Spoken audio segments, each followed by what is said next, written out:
उत्तर प्रदेश के मेरठ जिले में अचानक एक बाइक सवार जब चौराहे के ऊपर खड़ा होता है तो उसके पीछे से एक बाइक लेकर एक व्यक्ति आता है और व्यक्ति उनके पीछे आकर तुरंत उसके कमर के ऊपर एक गोली मार देता है। जैसे ही उस व्यक्ति को गोली लगती है वो तुरंत ज़मीन पर गिर जाता है, जिसके बाद वो व्यक्ति उस व्यक्ति के पास आता है, जिसके बाद उसके सर पर एक और गोली मार देता है, फिर उसके एक पेट में गोली मार देता है और पूरे 3 मिनट तक वहीं पर खड़ा होता है। और जब आसपास के लोग वहाँ पर इकट्ठा होने लग जाते हैं तो उन लोगों को वो ये भी कह रहा होता है कि अगर किसी ने मुझे पकड़ने की कोशिश की या फिर कोई मेरे रास्ते में आया तो उसका भी अंजाम मैं इसी तरीके से करूँगा। पूरे 3 मिनट के बाद रुकने के बाद वो व्यक्ति उस बाइक पर बैठकर रवाना हो जाता है, जिसके बाद पूरे 4 मिनट तक वो वीडियो बना रहा होता है। वो इस वीडियो के अंदर ये कह रहा होता है कि जब पुलिस अगर मुझे पकड़ने की कोशिश करती है या फिर पुलिस भी मेरे रास्ते में आती है तो मैं भी उनके ऊपर भी गोली चलाने में बिल्कुल भी नहीं हिचकिचाऊंगा। इस तरीके से वो अपनी वीडियो बनाता है, जिसके बाद अपने सोशल मीडिया के जरिए वो पोस्ट कर देता है।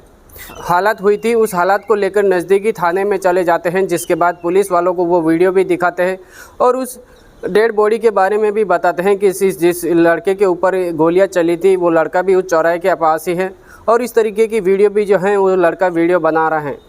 जब पुलिस को इस बात की जानकारी लगती है, उस डेड बॉडी को अपने कब्जे में करती है, जिसके बाद उस डेड बॉडी को पोस्टमार्टम की रिपोर्ट के लिए भेज देती है और फिर उस लड़के को ढूंढने की कोशिश करती हैं। तो पूरे 1.5 घंटे तक मशक्क़त के बाद एक गन्ने के खेत में उसे गिरफ्तार कर लेती हैं। जब गिरफ्तार करने के बाद उसे पूछताछ करने लगते हैं और जो कहानी निकल कर सामने आती हैं तो पुलिस भी सोचने पर मजबूर हो जाती है और देखते ही देखते ये कहानी सोशल मीडिया पे भी काफ़ी ज़्यादा वायरल हो जाती हैं। आखिर इन दोनों के बीच में ऐसा क्या हुआ था, पूरी कहानी इस वीडियो के माध्यम से आप सभी को विस्तार से बताऊंगा। नमस्कार, मैं रमजान सैया और आज की सच्ची घटना जो मैं आपको सुनाने जा रहा हूं, दरअसल उत्तर प्रदेश का एक ज़िला लगता है मेरठ और यहीं पर एक थाना लगता है बहसुमा। यहीं के आसपास इसी क्षेत्र के अंदर एक छोटा सा गाँव होता है ढलान वाला। बात कर रहा हूँ 26 फरवरी 2026 के दिन दोपहर के 2:30 बजे के आसपास, जब एक व्यक्ति चौराहे के ऊपर अपनी बाइक के ऊपर बैठकर खड़ा होता है तो वहीं पर पीछे से एक दूसरा व्यक्ति बाइक लेकर आता है और बाइक लेकर आकर तुरंत उसके पीठ के ऊपर एक गोली मार देता है। जैसे ही उसको वो गोली लगती है तो वो बाइक के ऊपर वहीं पर गिर जाता है, जिसके बाद वो अपनी बाइक खड़ी करके उस व्यक्ति के पास आता है, जिसके बाद उसके सर पर एक और गोली मार दी जाती है और फिर उसके पेट के अंदर एक और गोली मार दी जाती है। इस तरीके से उसे 3 गोलियां मारने के बाद उसी जगह पर खड़ा होता है। जब आसपास के लोग इस नज़ारे को देख रहे होते हैं तो उनसे ये भी कह रहा होता है कि अगर मुझे किसी ने पकड़ने की कोशिश की, अगर किसी ने मुझे रोकने की कोशिश की तो उसकी हालत भी मैं इसी तरीके से करूँगा। जिसके बाद पूरे 3 मिनट तक वहीं पर रुकता है। रुकने के बाद अपनी बाइक पर बैठकर वहाँ से रवाना हो जाता है। लेकिन जैसे ही वो बाइक से रवाना हो जाता है तो बाइक के ऊपर बैठकर पूरे 4 मिनट तक वीडियो बना रहा होता है। वो एक ही बात उसे में बोल रहा होता है कि अगर पुलिस वालों ने मेरा रास्ता रोका या फिर मुझसे पूछताछ करने की कोशिश की, मुझे पकड़ने की कोशिश की तो मैं उनके ऊपर भी गोली चलाना बिल्कुल भी नहीं हिचकिचाऊंगा। जब वो जैसे इस तरीके की वीडियो बनाता है, अपने सोशल मीडिया के जरिए उसके ऊपर वायरल कर देता है, तो आसपास के लोगों को इस बात की जानकारी लगती है कि यही व्यक्ति यहाँ पर पहले से ही यहाँ पर एक व्यक्ति को गोली चला चुका है, जिसके बाद वो फिर से इसी तरीके की बातचीत कर रहा है। कुछ लोग जब पुलिस वालों को इस बात की जानकारी देते हैं तो पुलिस तब तक उस वीडियो को पहले ही देख चुकी होती है। लेकिन जैसे ही मौका वारदात पर आके जब वो पूछताछ करने की कोशिश करते हैं तो हर कोई व्यक्ति कह रहा होता है कि हम इसे नहीं जानते हैं, आखिर कौन था वो व्यक्ति जिसने यहाँ पर गोलियाँ चली हैं और इस व्यक्ति को मौत के घाट उतार दिया है। लेकिन आसपास के लोग कहते हैं कि जो भी ये वारदात हुई है, पास ही के अंदर एक कैमरा लगा है, उस कैमरे के जरिए हमें पता चल सकता है। पुलिस जैसे इस बात को सुनती है तो पास ही के कैमरे के CCTV कैमरे खंगालती हैं, जिसके बाद उसे साफ तौर पर पता लग जाता है कि ये व्यक्ति कोई और नहीं बल्कि इसका नाम प्रदीप है, जो कि प्रदीप धीमान, जिनकी उम्र 30 साल के आसपास की होती है, जो कि फलोदी थाना क्षेत्र के सनोता गांव का रहने वाला होता है। पुलिस को जैसे इस बात की जानकारी लगती है तो उसे ढूंढने की कोशिश करती है। सबसे पहले उसके घर पर जाते हैं और जब घर पर जाकर उसे पूछताछ करने लगते हैं तो उसका एक बड़ा भाई होता है जिसका नाम परविंदर होता है। जैसे ही पुलिस परविंदर के पास पहुंचती है, उसे कहते हैं कि तुम्हारा भाई प्रदीप कहाँ पर है। तो यहाँ पर परविंदर उसे कहने लगता है कि मेरा भाई कुछ वक्त पहले यहाँ पर आया था, जिसके बाद मुझे एक हाथ में अपने लेटर थमा के यहाँ से तुरंत रवाना हो गया था। जिसके बाद पुलिस जैसे ही उस लेटर की बात सुनती है तो परविंदर से पुलिस कहने लगती है कि कौन सा लेटर था, ज़रा हमें भी दिखा दो। जैसे इस बात को परविंदर सुनता है तो तुरंत वो लेटर पुलिस के हाथ में दे देता है। जिसके बाद पुलिस उस लेटर को पढ़ रही होती है तो उस लेटर के अंदर ये लिखा होता है कि इस व्यक्ति को मारने की पीछे की वजह सिर्फ मेरी है, मेरे घर परिवार का इसका कोई भी लेना देना नहीं है, और अगर मेरे घर परिवार को परेशान करोगे तो उनका कोई भी इसके अंदर हाथ नहीं है, कोई भी किसी तरीके की कोई भी नहीं जानता है, सिर्फ मैं ही जानता हूं और मैंने ही जो है ये सारे कदम उठाए हैं और उस व्यक्ति को मारने के पीछे की वजह सिर्फ और सिर्फ मेरी है। जैसे इस बात को पुलिस सुनती है तो आखिरकार पुलिस परविंदर को कहती है कि आखिर तुम्हारा भाई कहाँ पर होगा, अगर हमें ढूंढना होगा तो कहाँ पर मिलेगा। अब परविंदर कहने लगता है कि मेरे हाथ में जैसे ही वो चिट्ठी थमाता है, जिसके बाद से वो यहाँ पर फरार हो जाता है, लेकिन कहाँ गया होगा ये मुझे कहीं पे भी पता नहीं है। आखिरकार पुलिस जब उसका फ़ोन लोकेशन ट्रैक करती है तो पुलिस को पता चलता है कि आखिरकार ढलान वाले के पास ही जो है इधर इधर जो है वो किसी जंगल की तरफ भटक रहा होता है। तो पुलिस आखिरकार उस जंगल के अंदर जाती है, जिसके बाद पूरी रात उसे ढूंढने की कोशिश करती हैं, लेकिन वहाँ पर उसका कहीं पे भी पता नहीं चलता है।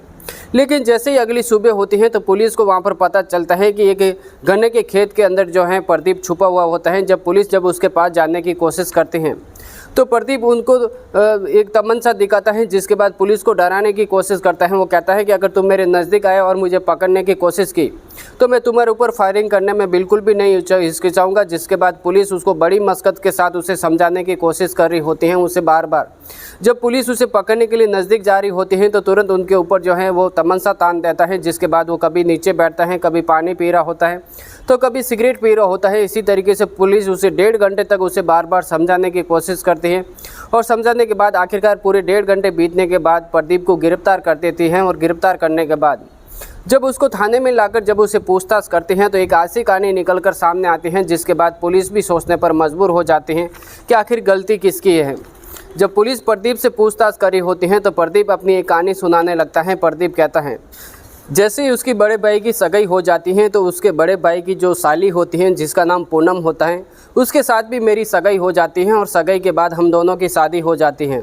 हम दोनों भाई की शादी उन दोनों की बहनों की शादी हो जाती है एक ही साल 2017 के अंदर। जैसे ही हमारी शादी होती है तो शादी के बाद हमारे घर परिवार के अंदर सब कुछ ठीक ठाक चल रहा होता है। मैं पढ़ाई में भी काफ़ी ज़्यादा तेज़ होता हूँ और कुछ दवाइयों की जब मुझे जानकारी होती है तो उसी गांव के अंदर मैं एक छोटा सा क्लिनिक खोल देता हूं। जिसके बाद जैसे ही वो क्लिनिक खुलता है उस क्लिनिक के ऊपर मैं अपना काम धंधा कर रहा होता हूं। इसी तरीके से हमारा वक्त बीत रहा होता है।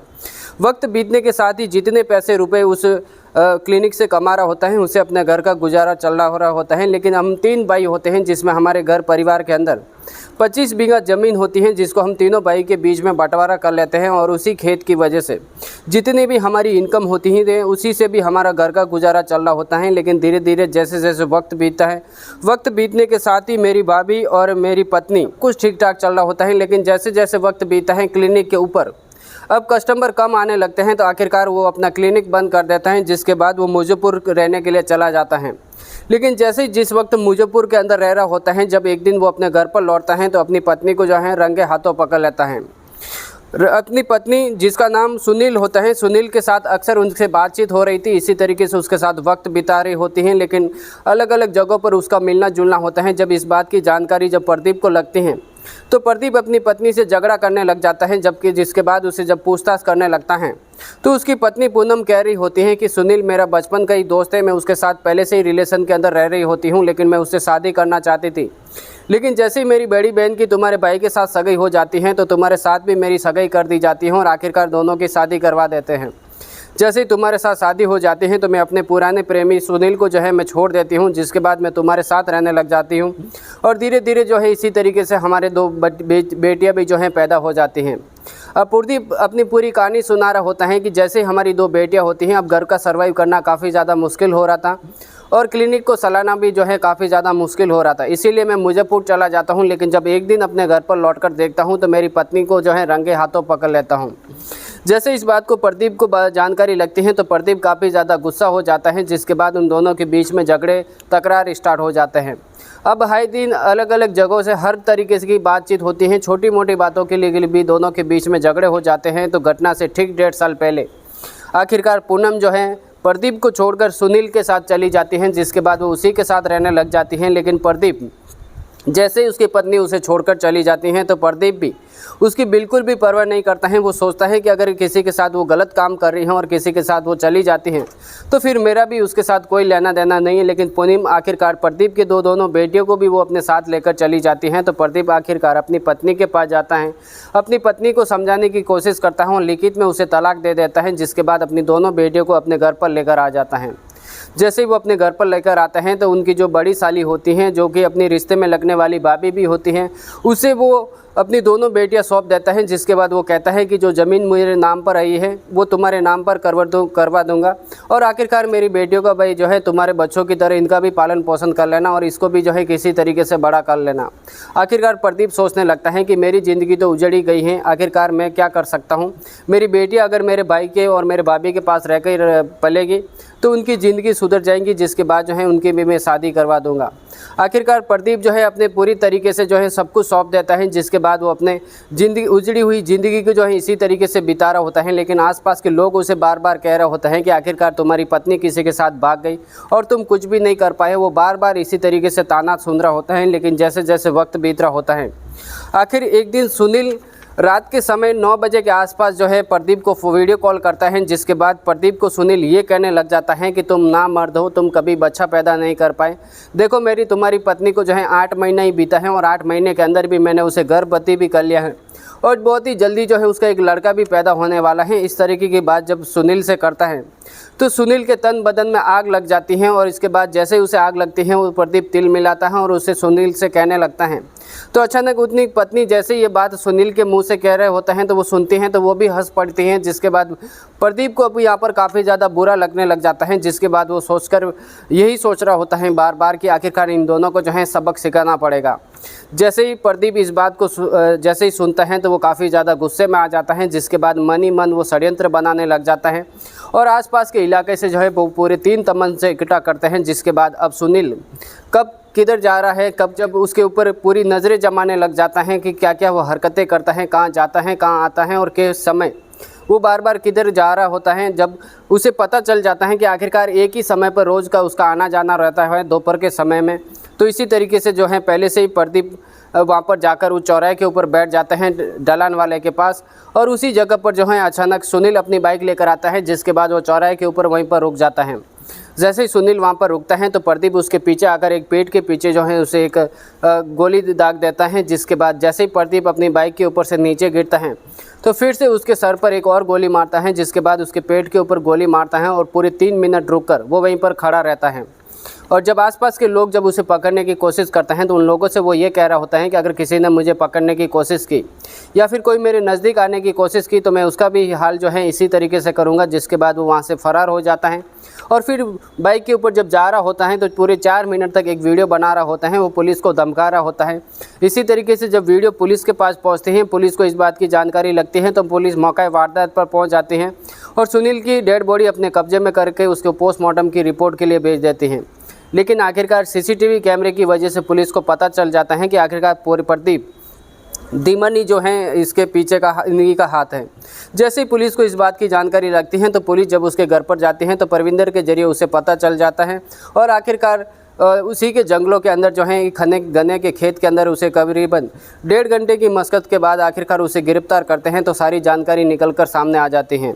आखिरकार प्रदीप के ऊपर गंभीर धाराओं के अंदर मुकदमा दर्ज कर लेती हैं, जिसके बाद उसे हमेशा के लिए जेल की सलाखों के पीछे भेज देती हैं। लेकिन इस बात की जानकारी जैसे ही प्रदीप की पत्नी पूनम को लगती है तो वो पुलिस थाने में जाती हैं, जिसके बाद पुलिस वालों से रो कर वो दरखास्त कर रही होती हैं। पुलिस वालों से कह रही होती हैं कि मेरे पति से काफ़ी ज़्यादा तंग होने के बावजूद मैंने ऐसा कदम उठाया है। मैं अपने पूरे में प्रेमी के साथ इसीलिए चली गई थी कि मेरा पति हमेशा मेरे साथ मारपीट कर रहा होता है, वो दारू पी रहा होता है, जुआ खेल रहा होता है। जब मैं उसे समझाने की कोशिश करता हूँ तो वो बिल्कुल भी नहीं मान रहा होता है। इसी तरीके से अपने पूरे पैसे उड़ा लेता है, क्लिनिक भी बंद कर लेता है, जिसके बाद मुजफ्फरनगर के अंदर रहकर वो काम करने लग जाता है।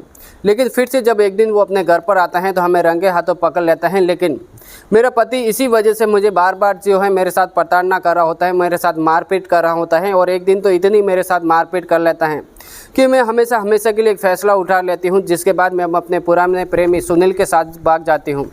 जब सुनील के साथ रह रही होती हूँ तो इसी तरीके से वक्त हमारा बीत रहा होता है। लेकिन मेरे पति ने जब मेरे प्रेमी सुनील की हत्या कर दी तो अब मैं फिर कहाँ जाऊँगी, मेरा पति भी जेल में जा चुका है। आखिरकार पुलिस वालों से वो दरखास्त करी होती है कि दोनों बेटियों को मेरे हवाले कर दे, जिसकी मैं अच्छी से परवरिश कर सकती हूँ और जो ज़मीन मेरे पति के नाम पर थी वो आखिरकार उनके नाम पर वापस करवा दी जाए, जिसकी वजह से मैं खेती किसानी का काम करके मैं अपनी दोनों बेटियों का जो है पालन पोषण कर सकती हूँ। इसी तरीके से वो पुलिस को दरखास्त कर रही होती है।